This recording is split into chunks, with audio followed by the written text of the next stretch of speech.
The Ag Tribes Report is brought to you by Legacy Interviews, a video service that captures people as they really are, so the future knows who they really were. Here is Legacy Interviews guest Carol Hensley discussing the opportunity for a quiet person to speak their mind. How was it for you, the experience? Very comfortable. Tried to sit down every morning for a week or two and reflect on my life, and I'm recalling well over 70 years. I may not talk very much, but I think a lot, and I listen to other people. If they don't talk a lot, they're surely thinking, and if you ask them their opinion, they may share it with you. You've asked for my opinion. I don't mind sharing that. I think I probably talked more than I should have. No, not at all. Welcome to the Ag Tribes Report, a breakdown of the top stories affecting the culture of agriculture, with your host, Vance Crowe. The report begins in 3, 2, 1. Let's begin. Welcome to the Ag Tribes Report. I'm your host, Vance Crowe. Each week, I bring on a co-host that represents the perspectives of one of the many ag tribes that collectively make up U.S. and Canadian agriculture. This week, I have Adam Lasch. Adam and his wife, Betsy, founded a diverse dairy and beef operation in 2011 near Lake Geneva in southeastern Wisconsin. As a first-generation farmer, he oversaw hundreds of acres of mostly leased land, and what began as a need for more forage drove him to adopt cover crops and conservative practices, revealing the soil health beneath the no-till and extended rotations. Adam is a most intriguing character on X. I've come to be friends with him. We even spoke on the phone a couple weeks ago, and I am proud to invite him on. Adam, welcome to the podcast. Thanks a lot, Vance. I'm glad to be here. So what have you been paying attention to lately? Oh, there's lots of stuff on Twitter. A lot of discussion this week, especially. So, yeah, this has been a wild week. It was actually kind of hard to pick out what we were going to talk about. We started throwing stories up on Monday, and it has just not stopped. It has been unrelenting, and we got tons of feedback from people about different stories to include. So this week, what we're going to cover is the H-2A workers that are beginning to arrive in the U.S., and quite a debate started on X regarding America's willingness to do the work and the pay level that farmers can pay. The USDA is cutting over $1 billion of money designated to small farms to get local food to schools. And we're going to talk about the EPA announcing what they say is the largest deregulation in the nation's history. We'll also talk about China slapping a 100% tariff on Canadian canola. We'll also explore the Bitcoin land price report, hear Adam's take on the Peter Thiel paradox, and we'll learn about his worthy adversary. And we're going to do that all in just 30 minutes. So let's get started. We're going to kick it off with a story about H-2A workers. This year, they are just about ready to get started. A tweet from Carl Schlegel began quite the back and forth. Quote, "Today is day one of our contractors for our H-2A guys. For the 20th consecutive year, we advertised the job for Americans and no one applied. There is a consistent need for these foreign-born workers in agriculture, and there is no domestic workforce. It's not about the pay, it's about the work." Now, while many people jumped in on this, I thought it was only fair for me to say what I put out there. I wrote, I don't doubt your experience, but it doesn't compute for me that there is a pay level that you couldn't get qualified people to do the work. What does the price of this may make the price of food go radically higher, but the H-2A guys work for money, not because they love the work. And a huge back and forth ensued. People with really wide opinions on, is it that Americans are not prepared for this work? Is it that they're not willing to do it? Is it that farmers can't pay that because the prices they charge at the store won't be able to be recoup that cost? So, Adam, I guess I'd turn it over to you. Do you think farmers are right? Is there anybody in America that would be willing to do this work? Oh, I'm sure there would, but if you have to look under the system that we're operating under, it's highly seasonal work. So you need a lot of people in a short amount of time, and if you don't get the work done timely, you're screwed. So I can understand the farmer's perspective totally, because I can see that we're there. And as margins have gotten cheaper or thinner, it's hard to justify keeping a full-time guy most of the year to only need him, say 6 or 8 weeks in the spring and 6 or 8 weeks in the fall. So I get that time crunch, but that actually is more of an indictment on ag in general. I think that it's easier to bring guys in from overseas than it is to hire local people. And part of that's demographic. I mean, we're there. So Yeah, I mean, one of the things that used to happen in the United States was that we used to have an actual migrant population. I've had people come in and talk about their apple farms in Michigan, and those people would swap out and go do grain farming across the northern plains after they got done with apple harvest. They'd keep moving west, go to California, and there's basically like a large circuit that would happen, and over time that stopped happening, and people have had all different kinds of reasons. Pay was a big part of this conversation.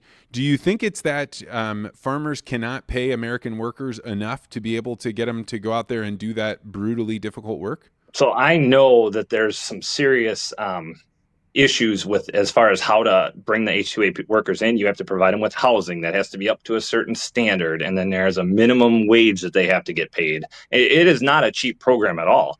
So is it easier to go that route for the farmer because the workers are more tailored to the work that you're doing rather than trying to train somebody? Because I mean, a lot of the H-2A workers are South Africans.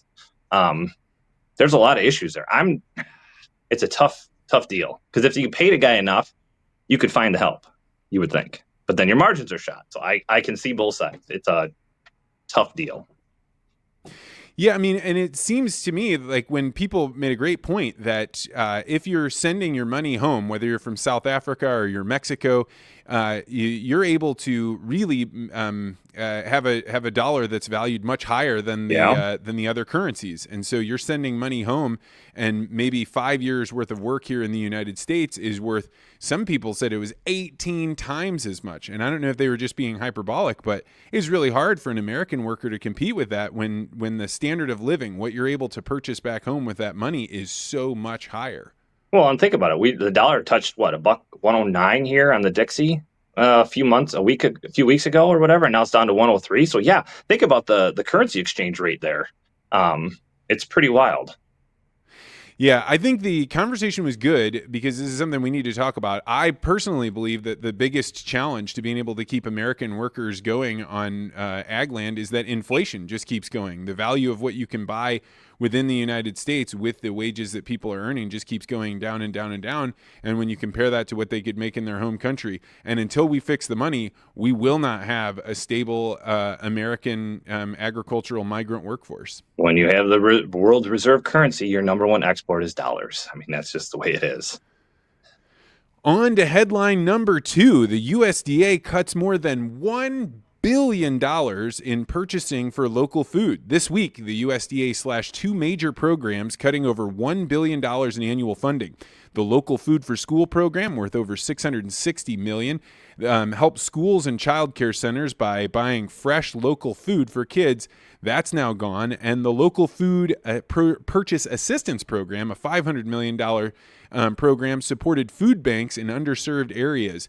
The cuts confirmed on Tuesday followed a 60-day wind down with no new funding for 2025. The USDA says these Biden-era initiatives don't fit agency goals under the Trump administration's push to trim the federal spending.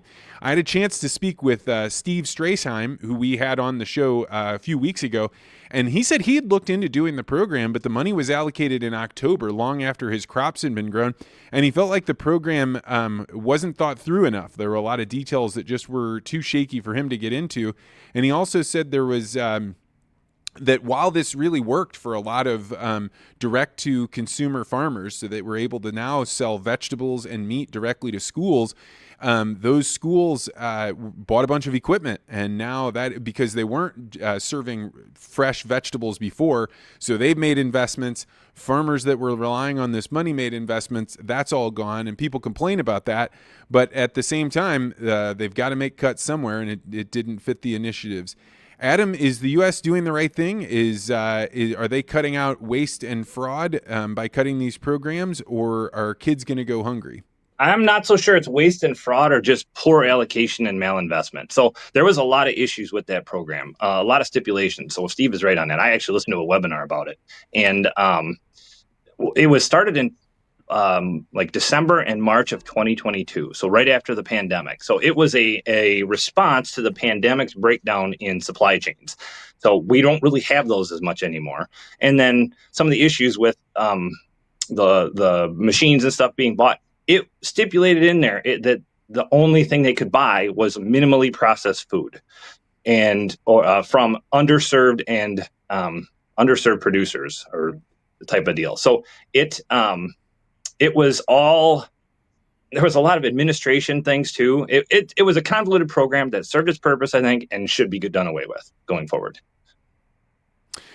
Yeah, I mean, it's an interesting thing because I really expected the USDA, for as much as they could cut within not only these programs but SNAP programs, I thought, man, this is close to the third rail, because the other side is going to be able to point at you and say, look at all the waste and stuff that's out there, and you're choosing to do programs that are helping out the hungry and helping out kids. Why these programs of all? But, you know, it's one of those things where when Steve was talking about it, there was definitely a middleman there. They were asking him to drive. I think he said something like 75 miles in order to be able to deliver. So it wasn't super local.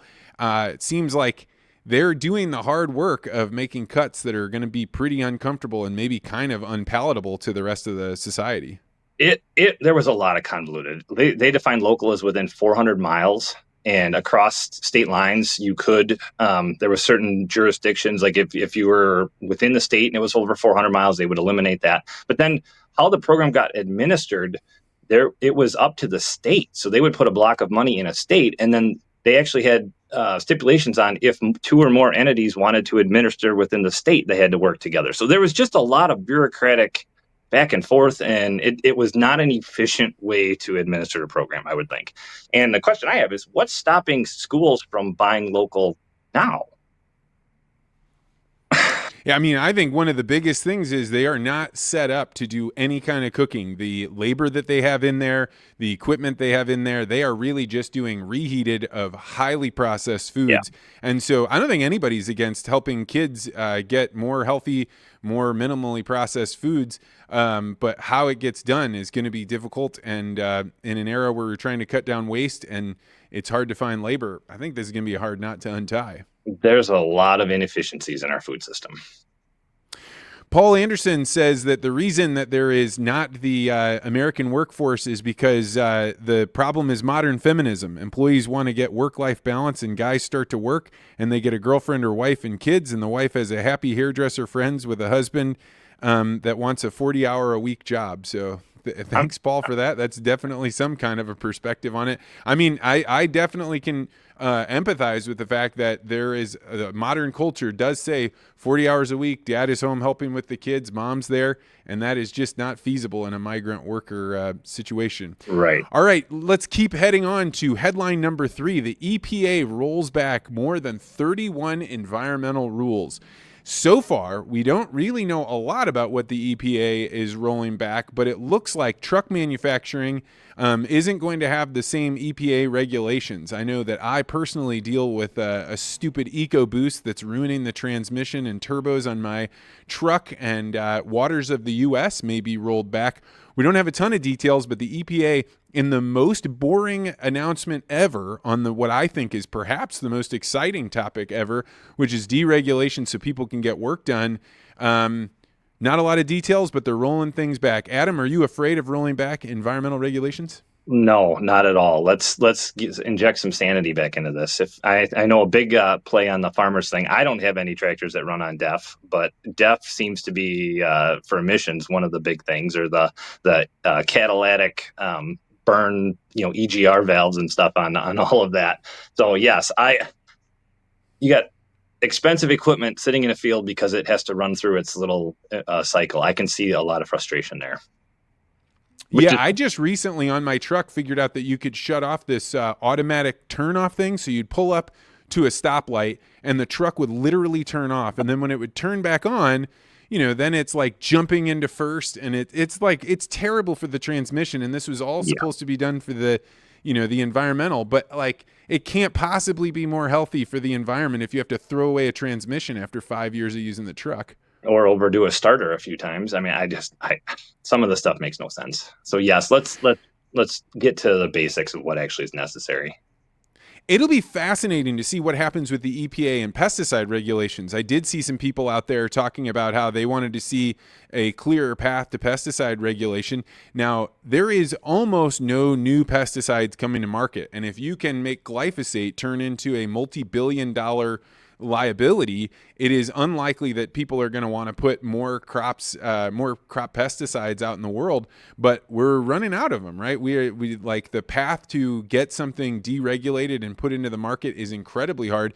In fact, when I was at Monsanto, then became Bayer, there was a lot of talk that what Bayer was buying was not the innovation corridor that Monsanto had built, but instead the regulatory corridor, like their ability to work with the EPA. And that's because it's such a convoluted moat building process. Well, and I just read that the Europeans approved glyphosate for the next till 2033 in their regulatory. Oh, I didn't see that. Yeah, I didn't know so that I think it'll be around. I don't think they're gonna get rid of it here. If the Europeans are keeping it, I can't imagine us getting rid of it. Well, my belief is that if they're going to get the easiest way to attack glyphosate, and RFK is a part of a group of people that are very, very savvy, they are not going to go after it on the EPA route and maybe not even the USDA route. What I think they're going to do is say, look, if you have parts per trillion of glyphosate inside of your Wheaties or inside of your Cheerios, then you're not allowed to sell these in an American grocery store, or you're not allowed to package them. And that would make it so nobody north of the Mason-Dixon line is going to be able to grow glyphosate not going to be able to grow wheat because they use so much of it for burn down. You won't be able to use any corn, soy, and it'll effectively ban it if people want to have food grade products sold into the commodity market. That would upend ag in a real interesting way, and not necessarily in a good way. I don't know. That's a tough one. I would wait. Yeah, I don't think it's right on the docket right now. It seems like they're doing stuff with food dyes that I think, everybody's a little bit like, hey, I mean, I don't need food dyes in my food. Let's clean them out as best we can. All right, finally, headline number 4. China puts a 100% tariff on Canadian canola oil. China recently imposed significant tariffs on Canadian canola products, escalating trade tensions between the two countries. On March 20th, China will implement a 100% tariff on Canadian canola and canola meal, as well as peas, alongside a 25% tariff on pork and aquatic products. This move is in retaliatory response to Canada's earlier decision in August of 24 to place a 100% tariff on Chinese electric vehicles and a 25% tariff on Chinese steel and aluminum. For Canadian canola farmers, this is a major blow. China is Canada's second largest market for canola after the U.S., and with exports being nearly $5 billion annually. So this is an interesting time for Canada because they are already embroiled in a really pretty vicious trade war with the United States, wondering what's going to go on with tariffs. And it seems like the floor just dropped out for canola farmers. Adam, what do you know about this, and what do you think Canada's chances are of navigating this incredible tariff war with multiple countries? Not to pick on our neighbors to the north, but man, they seem to be playing a lot of geopolitical games poorly this last several years. I mean, there was that incident with the Huawei CEO where they locked her up for a while. I wonder if this isn't China trying to just flex a little muscle on Canada and inject some uncertainty and some pain into a few spots to try and leverage some of their geopolitical heft. I don't know. They're going to play the game. Yeah, to me, this is China having played very smartly by waiting until Canada was incredibly vulnerable and then poking them back. You know, in a lot of ways, I think the Huawei guy that was held up by Canadians, I think this was largely at the behest of the United States. I think they were doing things that the United States wanted, and Canada is now stuck in the middle. And if China's playing the game really well, they're figuring out, hey, if your enemy is up a creek, irritate him, make it worse. And that is exactly what they're doing. Well, and Canada seems politically weak right now. They're a confederation of states, and I'm probably going to catch some heck for this, but they really shouldn't even be a country if you look at the way they interact with each other. More of the stuff comes out of Alberta and Saskatchewan comes to us than goes to other parts of Canada. So when you're a resource-rich country that depends on exports, you are incredibly vulnerable to these types of shocks.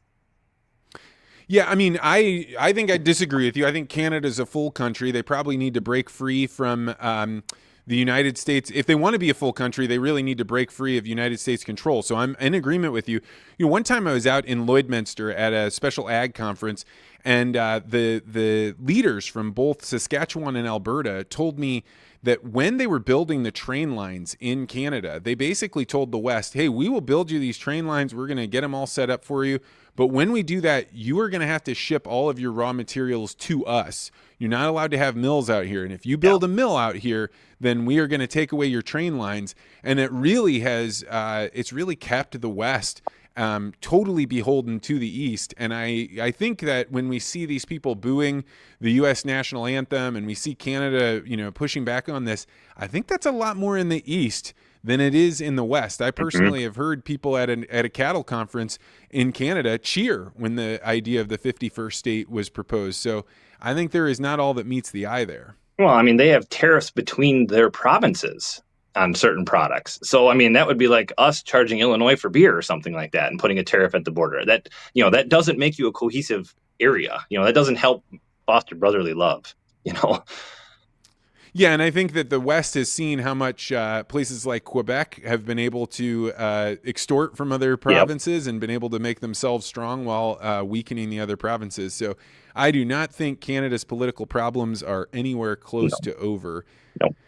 All right, that is going to do it for the headlines this week. If you have any headlines you think we should cover, you can always send them to me on X. I love getting those. They started rolling in on Wednesday, and I was overwhelmed. So if I didn't get back to you, I'm sorry. I read all of them and try and get them in. You can also send them to me at Vance at Legacy Interviews. All right, now on to the Bitcoin land price report. Woo! We are having a Bitcoin sale. Yep. Last week, Bitcoin was at $89,295, and today we are sitting at a cool $80,800, which is down 10% from last week. So, Adam, how much is an acre of high-quality farm ground in your county? About $11,500 an acre. All right, so if we put that up against an $80,000 Bitcoin, that means that 0.144 Bitcoin would get you an acre of land. This is just outside of Lake Geneva? Yeah, and if it's farm ground, big chunks. And so 1 Bitcoin right now would buy you 7 acres of land up there. How does that sit with you? Would you trade the Bitcoin or have the land? Which one would you rather have? I don't know. I mean, at 80,000, is it going to go to 50 or is it going to go to 100? I don't know. Are you a Bitcoiner? I am a Bitcoin skeptic, I would say. Tell me more. So I've seen charts and stuff of the Bitcoin price to the NASDAQ, and it's basically a function of liquidity. And when liquidity got pumped into the global economy, it had to find somewhere to go. And some enterprising guys came up with Bitcoin. I'm okay with the store of value aspect of it, but I don't know how it becomes a unit of account and trade. What do you mean a unit of account and trade? For it to be a real currency, it needs to be used. It has to be used, and nobody can care about the value. And right now, everybody cares about the value, but nobody cares about using it. It's a buy and hold. So so basically it is applicable to gold, digital gold.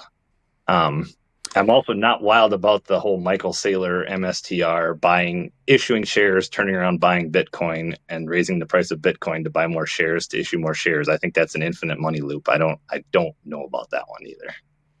Yeah, I don't really understand the game that he's playing. I think that Bitcoin is quite a bit bigger than MSTR, but I'm interested in what he's doing out there. I think one thing, somebody was talking with me today, and they were saying, I just don't understand, why is Bitcoin so volatile? And I would say, to your point, Bitcoin is so volatile because it is so liquid. If you are watching the stock market go down, you got to cover some shorts, you got to cover a position. You got to wait for your bank to open up between the hours of 9 a.m. to 4 p.m. You can only sell stocks between 9 a.m. and 3 p.m.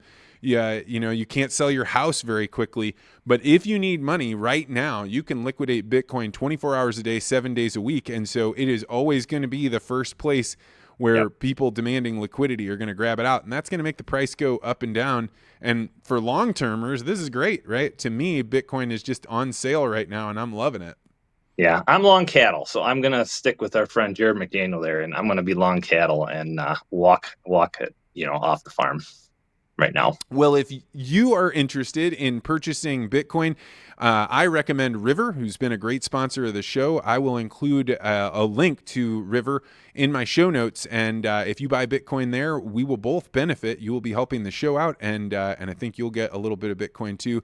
They're a great place to work with, and they also have Lightning wallets. And if you send me a Lightning address, I will send you 125 Satoshis. All right, now moving on to the Peter Thiel paradox. This is where I'm going to ask Adam, what is one thing that you believe that almost nobody in your tribe agrees with you on? Okay. So nobody agrees with me on this. We're going to go with this. I think the future model for the dairy industry is going to be more family farms. It's going to be a 60, 120, 240 cows and robots to do the milking. It's going to be a size that goes back to what one family unit can operate with maybe some outside help. Because as labor gets more hard to come by, and the markets are where they're at, technology is taking over. And I believe that I would say the era of the large dairies, they've kind of maxed out. They were created with cheap capital, cheap feed, cheap labor from immigrants, and a willingness to empire build. We don't have that same set of puzzle pieces. So we're in this transition period, but I believe down the road you will go back to a smaller type dairy setup. I love what you're saying. Tell me, why does it intuitively make sense that it would go back down to smaller rather than just huge but robotic dairies? So there was talk like 10 years ago that we're only going to need 9 million milk cows, which is kind of where we've stayed around. And that'd be 3,000 cow dairies. The problem is you look at the environmental impacts and the dairies that have been in our area. We're a big dairy area. They've saturated their local zones with manure to the point where now they're going further. Well, all of a sudden we have diseconomies of scale because you have to haul more feed, haul more manure out. The processing is getting more. So I think you're going to stay in some sort of maybe it is a tanker load or every other day or whatever. But we've gotten to the point where it's not scaling like the way they want it. The building costs are too high. Everything is getting worse. And the model's going to have to change.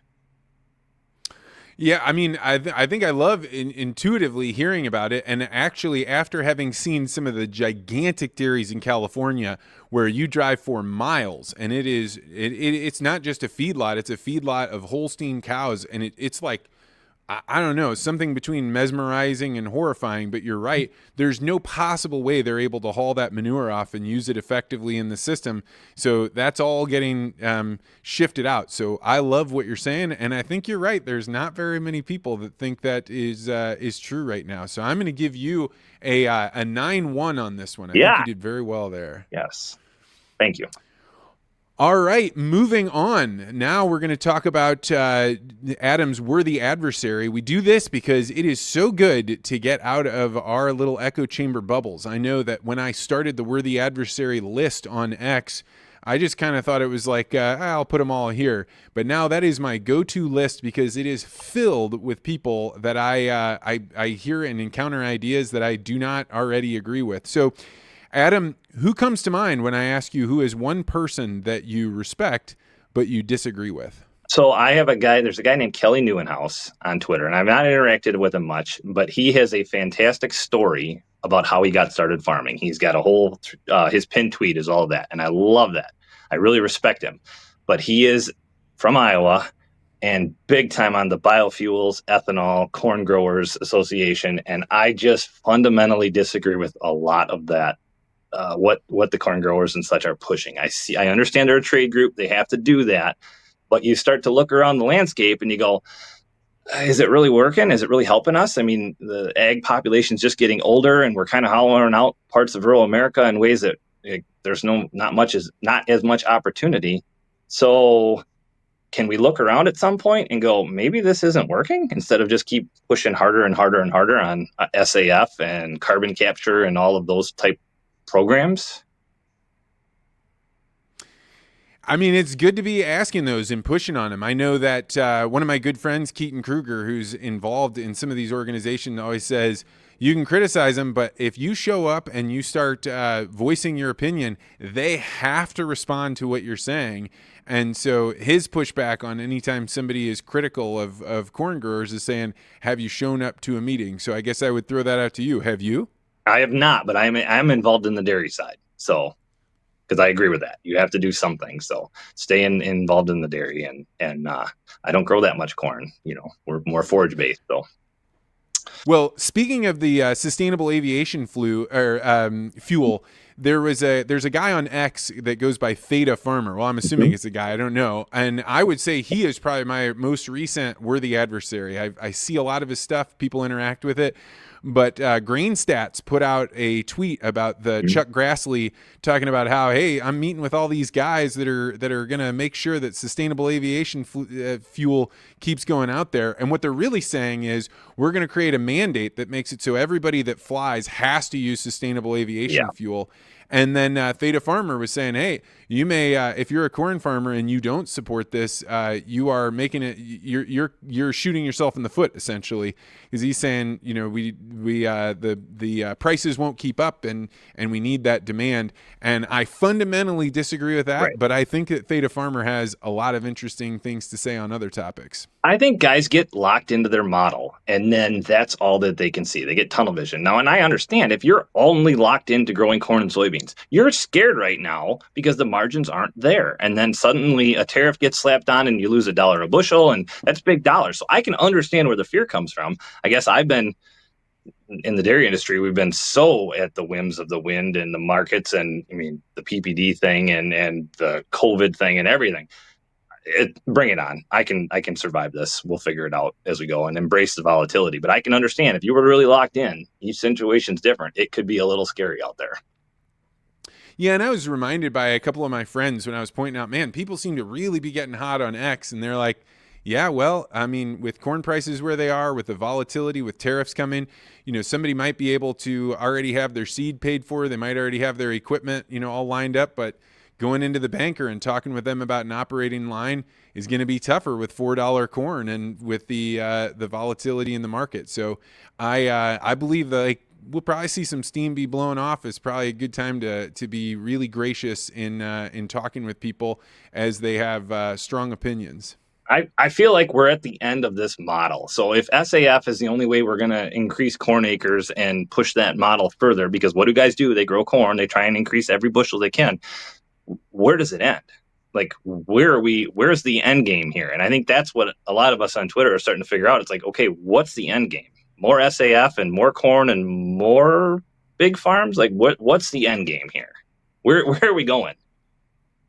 Yeah, and it seems like if it can only be propped up by making it so other people must pay for your stuff because through their gas, it doesn't seem like something Grain Stats is pointing out lately. How long do you think the public will support you and say, oh, we've got to support the farmers if every time they turn around they're getting taxed on the fuel that they're using and the flights that they have? Well, yeah.